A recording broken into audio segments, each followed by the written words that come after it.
주간 동안도 우리 일상 속에서 많이 수고하셨습니다. 오늘 말씀은 특별히 11조와 관련된 말씀인데요. 그렇지 않아도 어제 저녁에 주연이가 카톡을 보냈어요. 지금 기숙사에 있는데 카톡을 보내서 11조에 대해서 질문을 했어요. 그러니까 누가 이제 같이 있는 클래스 메이트인지는 모르겠어요. 혼자는 아닌 것 같고 같이 이제 공부하는 팀에서 질문을 한 건지, 그래서 뭐 심각한 질문은 아니지만 10의 1조가 10분의 1을 하나님께 드리는 거고, 또 감사함으로 받은 은혜에 대한 기쁨과 감사함으로 드리는 게 맞지요? 라고 질문을 던졌어요. 거기까지는 충분히 대답할 수 있는 내용이어서 그렇다라고 말을 했어요. 오늘 점심때 돼서 그 마포에서 사역하고 있는 신은철 목사님이 전화가 왔어요. 학교에서 강의를 하다가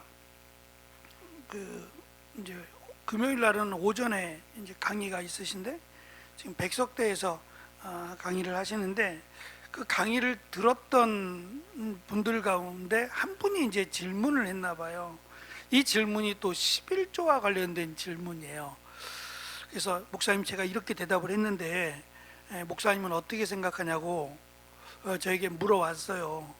물어온 이유가 뭐냐면, 정확하게, 그러니까 신약 시대에 정확하게 답을 내릴 만한 근거가 빈약하기 때문이에요. 구약은 우리가 지금 나눌 말씀인데 명확해요. 근데 신약에서는 사도 바울도 11조에 대한 언급이 없거든요. 그리고 예수님도 공생의 기간 동안 11조에 대한 그 11조라고 하는 단어를 사용하지 않으셨어요. 물론 초대교회에는 예수님이 사역했을 때와 시간이 지나 이제 교회들이 세워진 뒤는 분명 다르지만 어쨌든 성경에 기록된 내용으로 보면 구약에서 명확하게 밝힌 11조가 신약 시대에서는 크게 이렇게 두드러지지 않았단 말입니다. 그러니까 이 부분을 성경의 근거를 잡기는 어려운 부분이 없지 않아 있어요. 그래서 유튜브에 보면 어느 목사님은 11조를 드리지 않아도 된다는 거예요. 11조는 구약의 율법이기 때문에.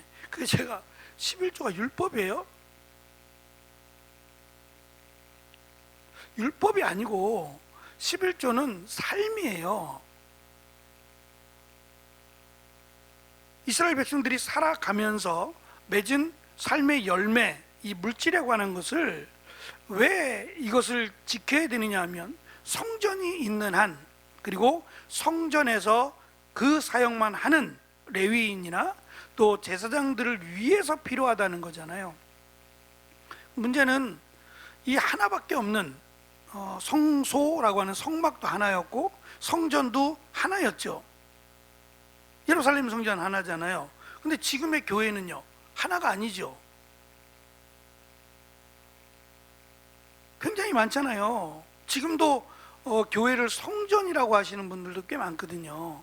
그래서 성전 건축 헌금 해서 봉투도 성전 건축 헌금이라고 이렇게 구약의 용어를 사용해서 그렇게 지금도 쓰시는 분들도 있어요. 성전이 아니라 지금은 교회잖아요. 근데 성전의 개념이 없는 건 아니잖아요. 하나님의 말씀을 가르치고, 제사하고는 다르지만 하나님의 말씀을 지키고 가르치는 그 기능은 성전이나 또는 교회나 또 다르지 않단 말이죠. 또 선지자들 같은 경우는 물론 이제 외부에서 활동을 했지만 교회 시대에서는 교회 안으로 들어와서 교사로 또는 목회자로 이제 집중적으로 가르치는 일을 담당해 왔단 말입니다. 그러니까 성전의 기능을 교회가 갖지는 않지만 물려받았어요. 다만 예루살렘 성전은 하나지만 교회는 하나가 아닌 예수 그리스도를 중심으로 한 한 교회라고도 할 수 있지만 교회들이 많잖아요. 질문이 뭐였느냐면, 이분이 이제 집사님이신 것 같은데 사업을 하시는 분이에요. 그래서 자신도 또는 가족들도 섬기시는 교회가 크지 않대요. 좀 작은 교회라는데 그게 얼마나 되는지 모르겠지만 그 교회에 늘 11조를 했어요. 안 하시는 분이 아니고 늘 11조를 했는데 요번에 이제 큰 사업을 하다 보면 큰 건이 하나 있었나 봐요. 그래서 이 큰 건을 이게 큰 건이 이루어지면, 이것이 잘 성립이 되면 한 10억 가까이의 이득이 난대요. 그러면 10분의 1이면 1억이죠.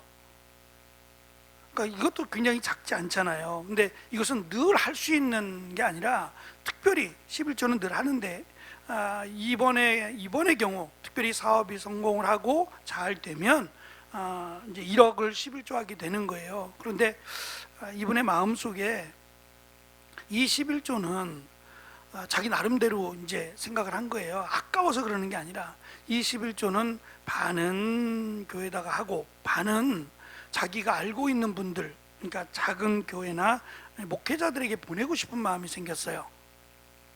그래서 반은 교회에다가 헌금하고 나머지 반은 자기가 이제 알고 있는 같은 이제 신학교 안에도 이제 목사님들도 오고 하잖아요. 좀 더 배우기 위해서 그런 분들하고 알게 지내면서 그 교회에 조금이라도 내가 드리고 싶은 마음에 해서 그 마음의 결정을 하고 진행을 했는데 이 부분을 이제 목사님도 알고 계셨던 거예요. 자기가 이야기를 한 거죠. 목사님, 이걸 위해서 기도해 주세요. 이것이 잘 이루어지면 제가 이 부분에 11조를 어느 정도 할 수 있을 것 같습니다 라고 이야기를 한 것 같아요. 목사님도 아셨죠? 근데 사업이 잘 됐고 헌금을 딱 드렸는데 목사님이 생각했던 1억이 아니라 5천만 원이 11조를 했잖아요. 근데 목사님이 바로 받고 나서 교회 통장으로 받으셨겠죠. 교회 통장으로 받고 나서 바로 보내줬어요. 5천만 원을 다시 보내주면서 이유는 온전한 11조를 드리지 않았기 때문이라는 거예요. 하나님 앞에 온전한 11조를 드리지 않았기 때문에 받을 수가 없다는 거예요. 그래서 이분이 한참을 고민하고 어떻게 해야 되는가라고 하면서 이제 목사님한테, 교수님이니까 질문을 했던 거예요. 참 쉽지 않은 대답인 것 같아요. 쉽지 않은 대답이고 이 11조의 문제가 누구도 확실하게 성경적 근거를 대고 말하기는 참 쉽지 않은 부분이 있어요. 말씀드린 것처럼 예루살렘 성전은 하나인데 그 기능을 담당하는 교회는 많단 말이죠. 그러면 내가 섬기는 교회만 교회냐? 다른 교회들도 다 하나님의 교회고 다 똑같이 하나님의 일을 감당하는 교회잖아요. 그런데 이제 11조는 내가 섬기는 교회에서만 드려야 된다라고 하는 그 생각 때문에 빚어진 일이에요. 어떻게 생각하십니까? 저는 잘했다 못했다를 이야기하자는 게 아니에요. 옳다 그르다가 아니라 안 하던 분도 아니고 늘 11조를 하시던 분인데 하나님이 또 어떠한 생각으로, 이게 지금 11조를 드린 거예요. 어쨌든 11조를 드렸는데 온전하게, 목사님 표현대로 온전하게 드린 건 아니고 지금 반만 드리고 반은 다른 곳에 11조를 한 게 됐잖아요. 이 부분에 대해서 저는 그렇게 생각했어요. 11조를 목사님이 받는 게 아니잖아요. 저는 처음에 이제 마음이 뭐였냐면 11조는 교회가 받는 거예요. 목회자한테 갈지라도 교회가 받는 거예요. 목사님이 받는 게 아니죠. 그러면 그거를 따질 사람은 물론 가르치는 면은 없지 않아 있지만 이 부분은 좀 어려운 부분이 있어요. 자신의 고집이나 자신의 생각을 맞다라고 하기에는 어려운 부분이 없지 않아 있어요. 다른 것도 아니라 선한 일에 말 그대로 11조를 목사님 표현대로 하면 1억에 대한 온전한 11조를 하긴 했는데 내가 섬기는 교회에다가 다 안 했다는 것 때문에 지금 문제가 발생한 거잖아요. 만약에 그것이 하나님께서 그에게 마음을 준 거라면요, 늘 11조는 교회다 해요. 늘 11조는 교회다 하지만 또 하나님이 그 마음을 주셔서 하는 경우, 저희 교회도 지금 저희 형님도 저 형수님이 버는 거는 지금 본교회에다 11조 하시고 형님이 아르바이트 하는 거예요. 온전한 11조는 아니고 하던 일 퇴직하고 그 하던 일에서 좀 도와달라 그래가지고 아르바이트 하는 건데, 그 아르바이트 하는 것은 저희 교회로 지금 보내는 거잖아요. 그럼 이것도 안 되는 거예요. 본인이 다니는 교회에다 다 해야 되죠. 그러니까 이런 부분은 우리가 쉽게 결정할 부분은 아닌 것 같다는 생각이 들었어요. 그래서 오늘 말씀은 11조가 어떻게 시작이 됐는지, 구약적인 의미에서 11조가 어떻게 시작이 됐으며 또 이 11조가 어떻게 사용이 되어야 되는지에 대한 부분을 구약적인 의미에서 나누면서 신약에 대한 부분, 11조라고 말씀하지는 않지만 그와 같은 맥락에서 아주 깊이 있게 다루기는 어려운 것 같고, 제가 이 11조에 대한 설교는 따로 하지 않은 것 같아요. 이제껏 뭐 헌금에 관한 이런 설교도 저는 거의 하지 않았었으니까 뭐 알아서들 잘 하시니까 그렇지만 그래도 이 밤에 오신 분들은 우리가 지금 나누고 있는 말씀들 속에서 앞에서 대제사장들이 6가지 몫을 하나님이 주셨는데 지금 레위인들에게는 한 가지만 주셨어요. 근데 사실 이 한 가지가 크다고요. 한 가지가 6가지에 비교해서도 결코 뒤지지 않을 만큼 크다고요. 그러니까 무슨 말이냐면 탐내지 말라는 거예요. 제사장들이 받는 6가지에 대해서 왜 우리는 한 가지입니까? 라고 탐내지 말라는 거예요. 그리고 레위인들이 받는 11조, 이스라엘 백성들로부터 레위인들이 11조를 받고 그 11조를 다시 레위인들이 제사장들에게 드려요. 그래서 그것을 가지고 제사장들이 받아요. 그러면 제사장들은 11조를 할까요, 안 할까요?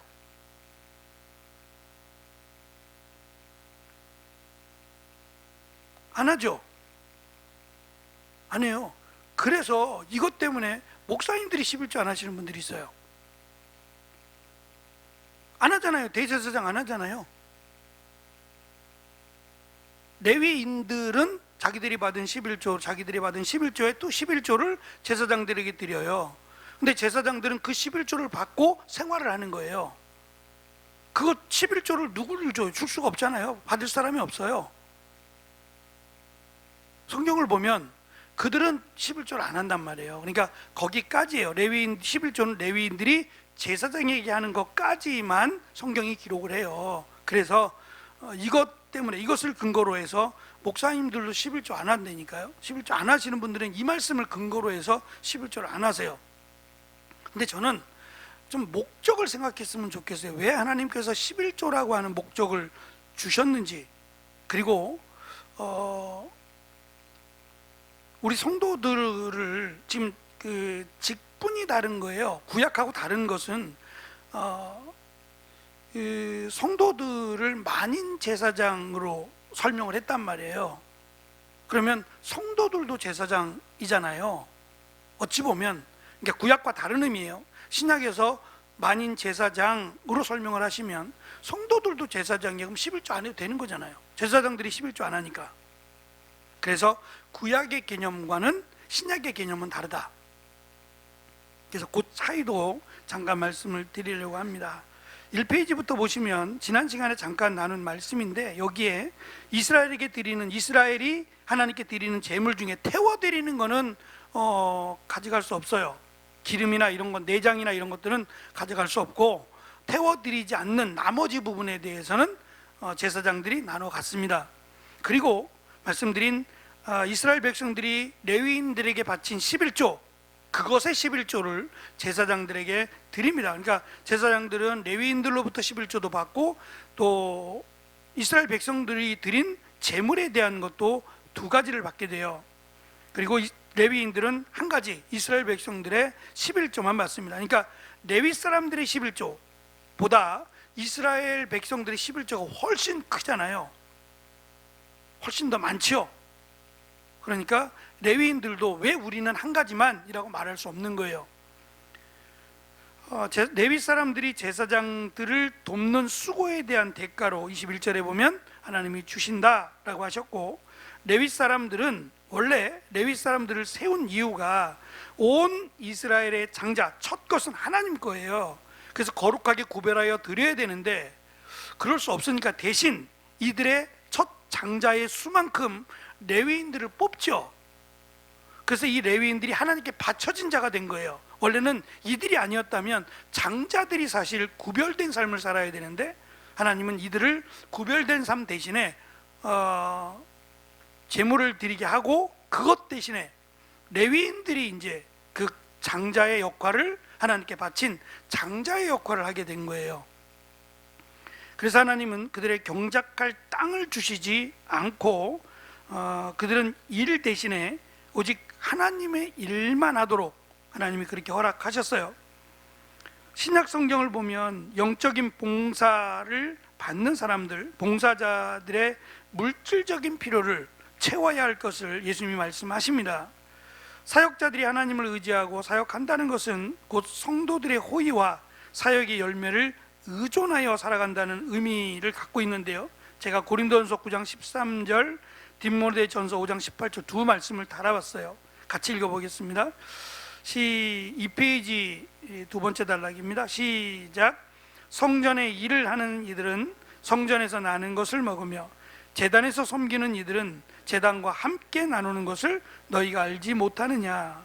성경에 일렀으되 곡식을 밟아 떠는 소의 입에 망을 씌우지 말라 하였고 또 일꾼이 그 삭슬 받는 것은 마땅하다 하였느니라. 여기 제가 가로를 쳐놨는데 소의 입에 망을 씌우지 말라는 얘기는 먹지 못하게 하지 말라는 거예요. 일 못한다 그래서 먹지도 마라고 하지 말라는 거예요. 말 안 듣는다 그래서 입에 망을 씌워서 먹지 못하도록 하지 말라는 거죠. 그러니까 일은 좀 못해도 소가 좀 드세고 또 제대로 일을 못한다고 해도 먹이라는 거예요. 일을 잘하니까 먹이는 게 아니라 일을 좀 못해도 당연히 먹이면서 일을 하라는 거죠. 마찬가지로 일꾼이 삭을 받는 것은 마땅하다라는 부분이에요. 물론 사도 바울이 사역했던 곳에는 일단 믿음의 성도들이 많지 않아요. 그리고 이들 자체가 먹고 사는 게 너무 힘들었어요. 이 믿음 때문에 심지어는 도망을 쳐야 되기도 했어요. 나라를 버리고 가족을 버리고 도망을 쳐야 되는 이런 환경 속에서 누구를 돕는다는 것은 참 어려운 일이죠. 그런데 에베소 교회를 보면 정말 에베소 교회가 대단한 것은 있어서가 아니라 없는 중에도 허리띠를 졸라매고 도왔어요. 그 부분을 바울은 칭찬했어요. 제 주변에도 일하시는 목사님들이 꽤 있어요. 저랑 같이 공부했던 목사님도 여기 중량구에 사시는 목사님인데 그 가로등 골목골목마다 세워지는 가로등 있잖아요. 이게 하청을 받아서 하는 일이에요. 구청이나 이런 데서 하청을 받아서 하는 일이에요. 그러니까 공기업은 아니고 사기업인데 이 공기업에서 연결을 시켜서 하청을 조사하는 일인데요. 들어보니까 위험하기도 하더라고요. 여기 들어가는 전기가 우리 일반 전기가 아니에요. 일반 전기가 아니라 잘못 손을 잘못 만지거나 그러면 그냥 순식간에 그냥 뼈가 아예 삭아버릴 정도의 아주 고압 전류랍니다. 혹시라도 전봇대에 올라가거나, 저는 어릴 때 많이 올라갔거든요. 전봇대에 올라가거나 가로등에 이렇게 올라가는 일이 없으시길 바랍니다. 그거 진짜 너무너무 위험한 일이에요. 근데 그게 이제 전기를 사용하다 보니까 이렇게 등이 나가거나 그러면, 또는 뭐 이렇게 차가 들이받고 그러면 다시 설치해야 되잖아요. 쉬운 일이 아닌데 그 일을 하고 있어요. 지금 벌써 10년이 훨씬 넘었거든요. 교회가 거기도 2층인데 거기는 교회 그 월세만 200만 원이에요. 그러니까 우리보다 훨씬 크겠죠. 크고 또 뭐 성도들은 저희 정도보다 조금 더 많거나, 그런데 감당이 안 되잖아요. 200만 원씩 감당하기 쉽지 않죠. 그래서 사모님도 자그마한 일을 하시고 목사님도 이제 그 일을 하세요. 어쩔 수 없는 건 이해가 돼요. 저는 뭐라고 하는 게 아니에요. 그건 본인이 결정해야 될 일이니까 뭐라고 하는 건 아닌데, 저기 일하시는 분들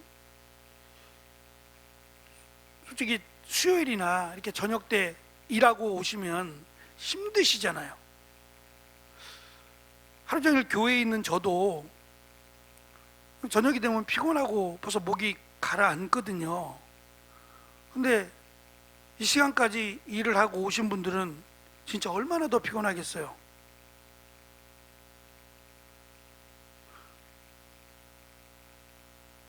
어떻게 해야 되죠? 제가 어떻게 해야 되죠? 저는 잘 준비해서 뭐 그렇다고 없앨 수는 없잖아요. 그러니까 참 감사해요. 피곤한데 지친데 이렇게 나와 주신 것도 참 감사합니다. 목사님이 하루 종일 그렇게 차를 운전해 가면서 가로등을 교체하고 등 깨진 거 교체하고 막 이렇게 하면 얼마나 피곤하겠어요. 운전하고 안 자는 게 다행이지, 운전하면서 안 자는 게 다행이지, 너무너무 힘들어 하는 걸 제가 옆에서 봐요. 안타깝기도 하고. 근데 그게 지금 벌써 십몇 년이 지났잖아요. 그걸 이제 지나고 나서 보니까 이게 옳았는가? 본인이 결정해야 돼요. 내가 일을 안 했더라면 오히려 더 교회에 더 많은 신경을 썼을 텐데 라는 게 분명히 있겠죠. 그런데 교회가 어려우니까 그래도 교회를 세워야지 하는 마음에서 일을 한 거예요. 근데 두 개를 다 잘하기는 힘들 것 같아요. 일하시는 분들 이야기를 들어보면 정말 앉으면 잔대요. 앉으면. 그래서 이 목사님하고 통화를 하려면 9시 전에 해야 돼요. 9시 전에. 8시면 자고 새벽 4시에 일어난대요. 또 새벽 예배를 준비해야 되니까 저녁에 준비가 안 된대요. 가서 씻고 밥 먹으면 바로 잔대요. 말씀 준비가 안 되니까 차라리 일찍 일어나서 말씀을 준비한다고. 이게 그냥 일상생활이죠. 저는 무엇이 옳다고 말씀드릴 수 없을 것 같아요. 본인이 결정을 해야 될 부분인 것 같아요.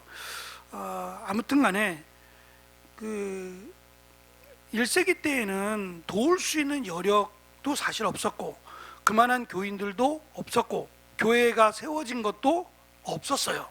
그러니까 이런 부분들이 100년, 200년 가까이를 흘러갔단 말입니다. 그러니까 예수님 당시에는 더더욱 없었죠. 예수님을 믿는 사람이 얼마나 있겠어요? 당연히 없죠. 그러니까 이런 상황 속에서 교회를 세웠다면 또 다른 문제예요. 교회를 세웠다면 이 교회를 누군가는 배워야 되지 않겠느냐는 거예요.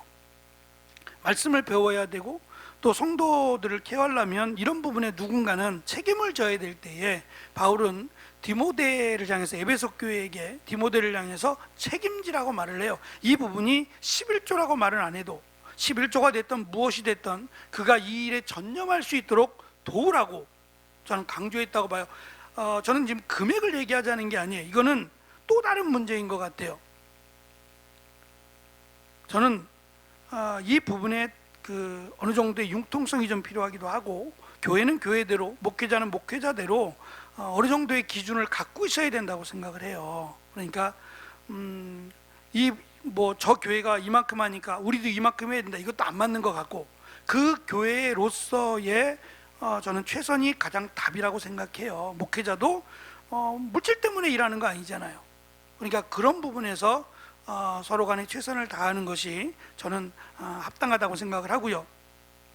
구약에 보시면 레위 사람들이 온 이스라엘을 대표하여 성막에서 사역한다는 것은 분명히 이스라엘과 이 레위인들 사이에 선이 분명히 그어져 있어요. 같은 이스라엘 백성들이지만 사역이 달라요. 그러니까 이스라엘 백성들은 성막 안으로 들어올 수 없어요. 들어올 수 없지만 레위인들은 들어가야 돼요. 대신 들어간다는 얘기는 나와서의 삶이 달라야 돼요. 이스라엘 백성들과 똑같이 살면서 들어가면 죽어요. 이스라엘 백성들은 죽지 않는다고 할지라도 지금 레위인들이나 제사장들은 죄악 가운데 살면 들어가면 죽는다고요. 거기는 거룩한 곳에 살기 때문에 목숨을 걸고 그들은 살아야 됩니다. 근데 그것이 그 다음 이어지는 내용인데 3페이지 중간에 보시면 우리는 종종 하나님을 섬기는 것을 부담이나 불편함으로 생각합니다. 그래서 헌신이라고 하는 부분들을 강조를 해요. 예전에 헌신 예배 이런 표현들을 많이 쓰죠. 그러니까 헌신이라는 말은 그냥 보편적인 그런 신앙생활을 하는 게 아니라 내가 하나님 앞에 다른 걸 내려놓고서라도 할 수 있는 그 마음을 의미하잖아요. 이것이 이제 헌신이라고 하는 그 의미가 하나님의 일을 함에 있어서 늘 부족함을 느끼니까 지금 헌신이라는 표현을 쓰죠.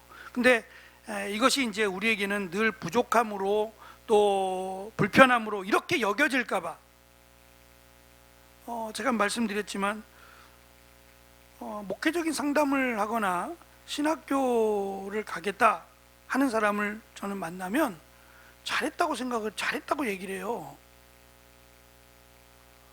만약에 정말 하나님이 그 마음을 주셨다면 그에게 목회자의 길로 갈 거에 대한 생각을 하나님이 주셨고 또 이것이 성령의 인도하심을 받는 거라면 많은 분들은 사실 말렸어요. 이 고생하는 길을 왜 가려고 하느냐고.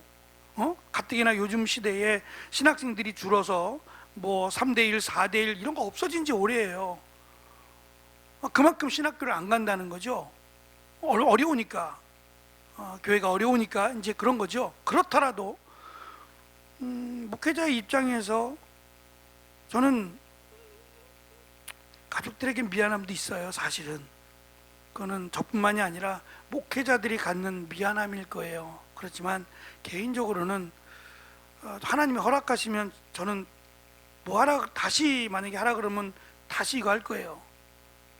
더 잘하기 위해서도 그렇고 그만큼 하나님과 함께하는 시간이 많다는 의미일 수도 있고 은혜의 길이기도 하고 축복의 길이잖아요. 그러니까 레위인으로 살아간다, 제사장으로 살아간다는 것이 우리가 바라보는 부담, 죽을지도 몰라 라고 하는 불편함, 부담으로 볼지 모르지만 이걸 긍정적인 입장에서 보면 하나님과 가까이 하는 사람들이잖아요. 하나님의 은혜 안에 사는 사람들이잖아요. 그러니까 부정적으로 보지 말고 긍정적으로 보면 하나님의 축복 가운데 있는 사람이라고 생각하며 살면 더 은혜라는 거죠. 예수님도 이 같은 사실을 가르쳐 주셨는데요. 너희가 나를 택한 것이 아니라 내가 너희를 택했다라고 말씀하셨어요. 하나님의 일을 감당한다는 것은 그래서 축복이고 영광으로 성경 우리에게 가르쳐 줍니다. 레위 사람들이 회막에서 봉사하며 자기들의 죄를 담당할 것이라고 23절은 설명하는데요. 여기에 대한 의견이 한 4가지 정도로 정리해 볼 수 있어요. 근데 첫 번째 의견은 이스라엘 사람들이 레위 사람들의 죄를 진다? 이건 아닌 것 같고, 두 번째, 이스라엘이 자신들의 죄를 진다? 이것도 아닌 것 같아요. 앞에서 설명한 것처럼 레위 사람들이 자신들의 죄를 진다? 조금 더 넘어서서 이스라엘의 죄를 진다고 하는 것이 맞아요. 왜냐하면 어차피 레위인들은 장자라고 하는 이스라엘의 첫째 되는 장자를 대신하여 자신의 인생을 거는 사람들이에요. 그러니까 그들의 죄를 짓는다는 얘기는 그들을 살피고 그들이 죄악 가운데 머물지 않도록 해야 된다는 거예요. 그들을 잘못 가르친 것에 대한 책임을 너희들이 받을 거라는 거예요. 성경에서 바울도 마찬가지지만 저는 교사에게라기보다는 오히려 목회자에게 더 무게를 두고 하신 말씀인 것 같아요. 하나님의 말씀을 가르치는 목회자로서 살아간다는 것은 그만큼 책임을 져야 되는 일이라는 거예요. 그래서 저도 가끔 제가 전에는 이렇게 설교했는데 사실 이것보다는 이렇게 보는 것이 더 좋은 것 같다, 이런 표현을 쓰거든요. 저의 부족함이죠. 제가 그때는 제가 연구하고 제가 보았던 것은 이런 내용으로 이해를 했는데 사실 조금 더 살펴보고 시간이 지나서 깨달아 보니 그것보다는 이런 의미가 훨씬 더 우리에게 좋은 것 같다. 완벽할 수 없다라는 거죠. 그러니까 다만 부족함이 보완되면 좋은데 그게 아니라 다른 것을 가르치게 되면 이것은 정말 하나님의 무거운 심판을 받아 마땅한 일이다라는 점에서 목회자가 경각심을 가져야 될 것 같아요. 보통 인간의 생명을 다스리는 의사들은 일단 배우는 게 너무 많아요. 배워야 될 것도 너무 많고 인간의 생명을 다루다 보니까 약 하나도 치료 하나도 함부로 할 수가 없는 거죠. 이거 잘못했다가는 사람의 생명이 위급할 수 있으니까. 그래서 잠도 제대로 못 자고 뭐 레지던트라든지 인턴이라든지 이 기간 동안은 아예 집에도 못 들어올 만큼 그렇게 힘들게 훈련을 받잖아요. 그 생각을 하면 너무 쉽게 목회자가 되면 안 된다는 생각을 해요. 너무 쉽게. 보통은 7년인데 그 7년도 일반 대학을 4년 나오면 3년을 배우는 거예요. 3년 동안 성경을 얼마나 배울 수 있을까요? 저는 말씀드린 것처럼 한 권도 배운 적이 없어요. 저만 그렇지 않았을 거예요. 지금도 마찬가지고 3년 또는 7년 동안 성경 한 권을 제대로 배워본 적이 없어요.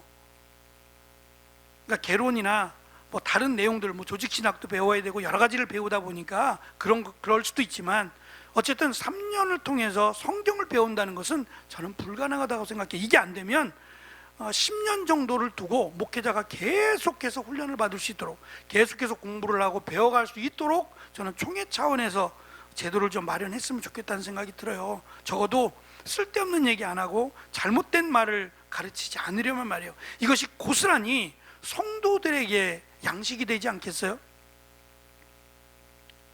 어쨌든 레위 사람들이 자신들 그 이스라엘 백성들의 죄를 진다라고 하는 말은 책임을 진다는 말입니다.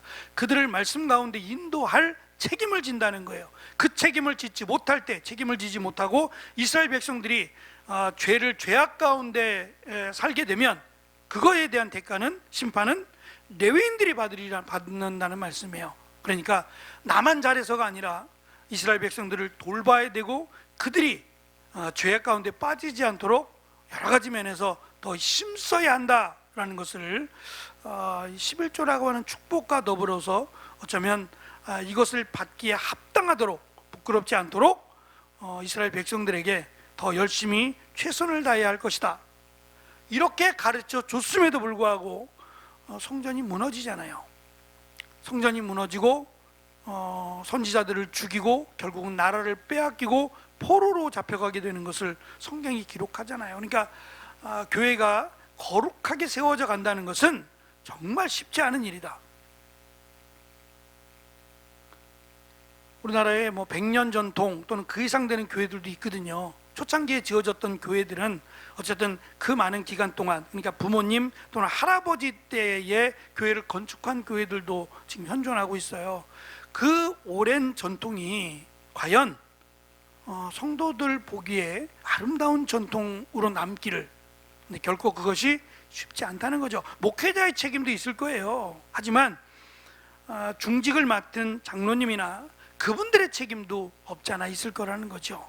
그러니까 내가 잘 못하면 성도들에 관한 그런 하나님의 심판을 내가 받을 수 있다, 이 구약적 의미에서 보면 그런 마음으로 레위인들은 성도들이 죄악 가운데 빠지지 않도록 힘써 기도하며 그들을 잘 말씀 가운데 가르쳐야 하는 것이 이들에게 맡기신 역할이다.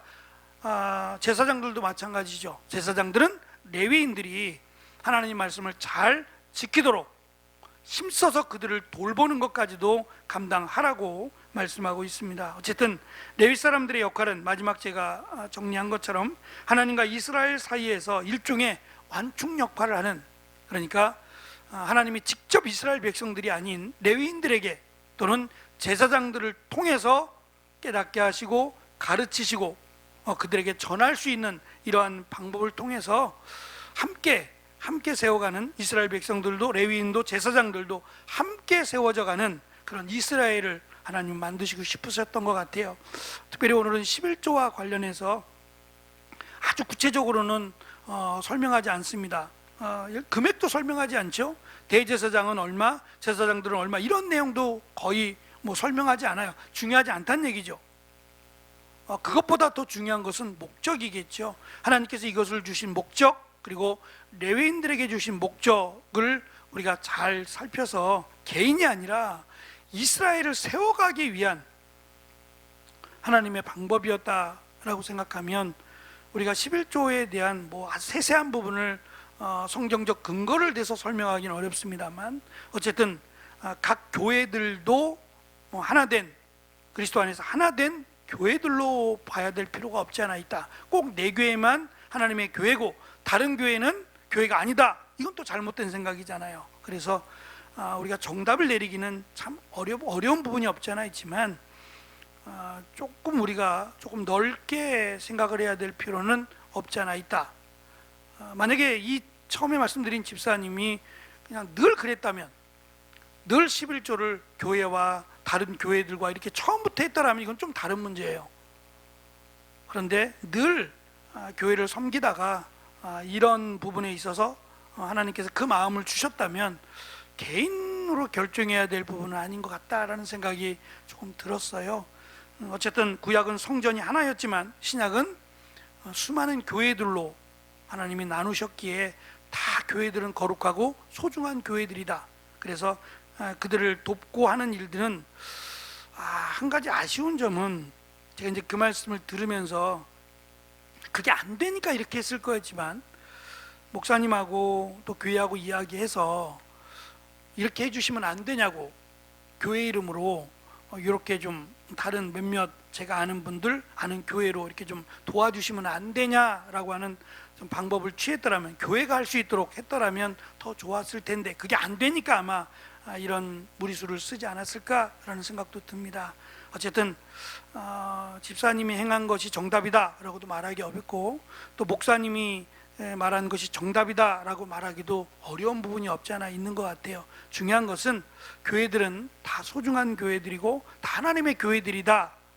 구약의 성전의 하나됨과 이 나누어진 교회들은 차이가 분명히 있다라는 점을 우리가 좀 기억했으면 좋겠습니다. 기도하겠습니다.